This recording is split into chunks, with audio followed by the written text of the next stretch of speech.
So that was Gaza City last night outside of a hospital called Al-Quds. Again, Israel is continuing to pummel Gaza and northern Gaza specifically. Now the death toll is about 5,000 people, more than 13,500 injured. And there are no signs that Israel is slowing down. In fact, the opposite. There are signs that they are readying for a ground invasion of Gaza. Before the continued bombing of northern Gaza, Israel actually dropped leaflets on citizens that said the following. The Israeli military said Saturday night it would intensify its already punishing bombardment of the besieged enclave ahead of an expected ground invasion. In Arabic language leaflets dropped over Gaza on Saturday, it reiterated calls for the people to move south, warning that anyone who did not may be considered a partner in terrorist organization.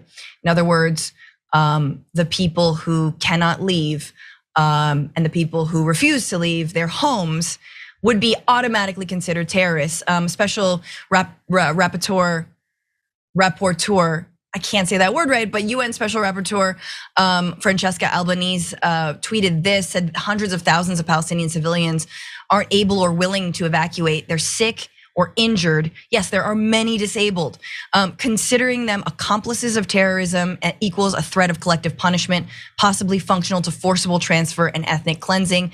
Deliberately targeting civilians is a war crime. Indiscriminate acts are prohibited. So again, the UN's words falling on deaf ears, which is just par for the course. A little bit of updates on what's happened without going into every single story, but I'm sure everyone saw that yes, 2 American Israelis were released by Hamas. This was on Friday, and that was in a negotiation by Qatar. Israel did bomb a mosque in Jenin, which is in the West Bank, again, completely separate from Gaza, killing 5. Israel also did allow finally aid trucks through the Rafah crossing, initially 20 and then an additional 14, 34 aid trucks in total. But again, we're talking about 2 million people who need that aid. So that is a drop in the bucket. Also on Friday, Israel bombed in Gaza, a historic Christian church, a historic Christian Orthodox church, and killed 16. And interestingly, speaking of American Israelis, some of them are being negotiated for their release. Others are Palestinian and or were visiting family in Gaza. And 2 of those people were in fact relatives of former Congressperson Justin Amash. You might remember Justin for his work in the January 6th special committee hearings. He tweeted, "I was really worried about this. It's with great sadness I have now confirmed that several of my relatives, including Viola and Yara, pictured here, were killed at the St. Porphyus Orthodox Church in Gaza, where they had been sheltering when part of the complex was destroyed as a result of an Israeli airstrike. Give rest, O Lord, to their souls, and may their memories be eternal. Palestinian Christian community has endured so much. Our family's hurting badly. May God watch over all Christians in Gaza and all Israelis and Palestinians who are suffering, whatever their religion or creed." I saw this photo. I couldn't help but notice that I don't know which one, but Viola or Yara looks pregnant in that photo. So at least one of them is a mama, or was a mama. So again, didn't say I'm not gonna cry on this segment, but look, a lot of people are looking to the United States to stop this bloodshed. But before we go into the US response, Senator, I just wanted to give you a moment to respond to sort of the where we're at here and now, this mass evacuation, these leaflets sort of, as a warning, hey, you might be a terrorist if you don't leave. Francesca, I mean, I'm sure a lot of people are having some sleepless nights over what is happening, the indiscriminate killing of innocent Palestinians and also Israelis. It really is a crime against humanity. The UN is laying out exactly what this toll is taking.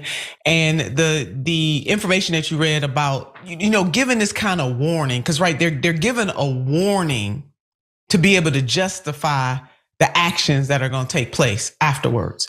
Right. I mean, I just need people to understand that that's really what this is. This is like, cover your behind kind of thing.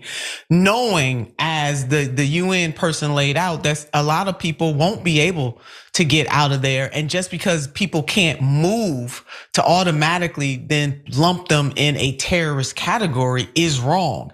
I see this as not only crimes against humanity. I mean, there are 2 things. One, we have rules in war, and I put that in air quotes because that is ludicrous on its face. But let me just back this train up a little bit. There are rules in war, and the people who study and who understand what those rules are have already said that what Israel is doing is wrong. So that's one. Two, morally. So not only breaking international law, but what is morally just, right, and good? What Hamas did to innocent Israelis was immoral. It was not right, and it was not just, and it was not good. On the other side of this, what Israel is doing knowingly to 2.5, 2.4 million Palestinians in the Gaza Strip is unjust. It is not good, and it is immoral. And I love how former Labor Secretary Robert Reich laid this out. He said to be outraged by what Hamas did on what was October the 7th is right. People should be outraged, but to have indiscriminate retribution is something that we should not tolerate. Francesca, the United States, if I recall, and you correct me if I'm wrong, the only one at the UN to vote against a ceasefire for the love of God and whatever else people love these days.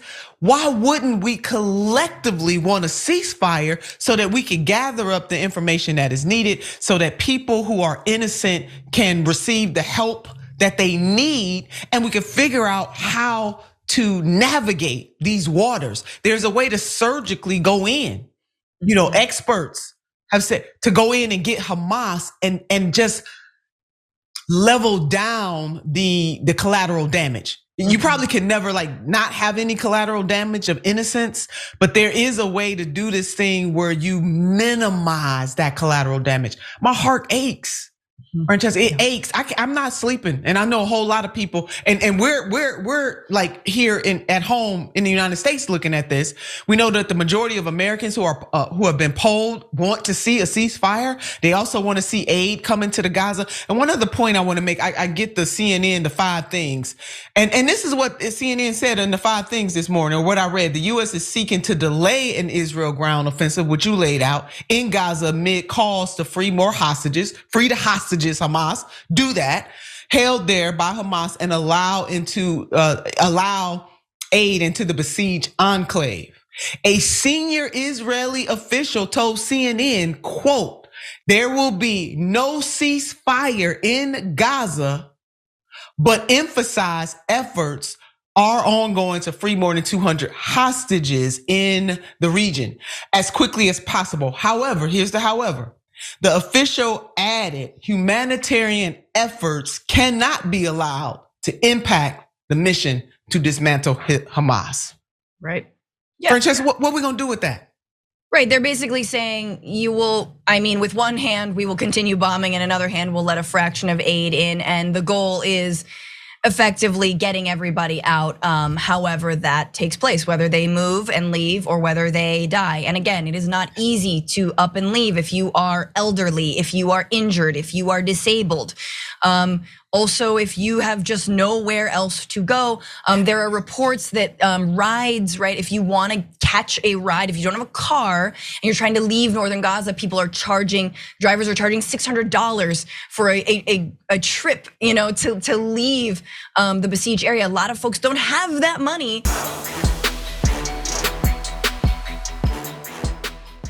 Check out the Damage Report podcast each day, wherever you get your podcasts, whether Pocket Casts or Stitcher or iTunes. You can join me as I give you the news and stories you want, with a range of co-hosts and interview guests jumping in on the fun each day. Again, that's the Damage Report, wherever you get your podcasts. And if you get them at iTunes, don't forget to rate and review. Sometimes I'll read them live on the show.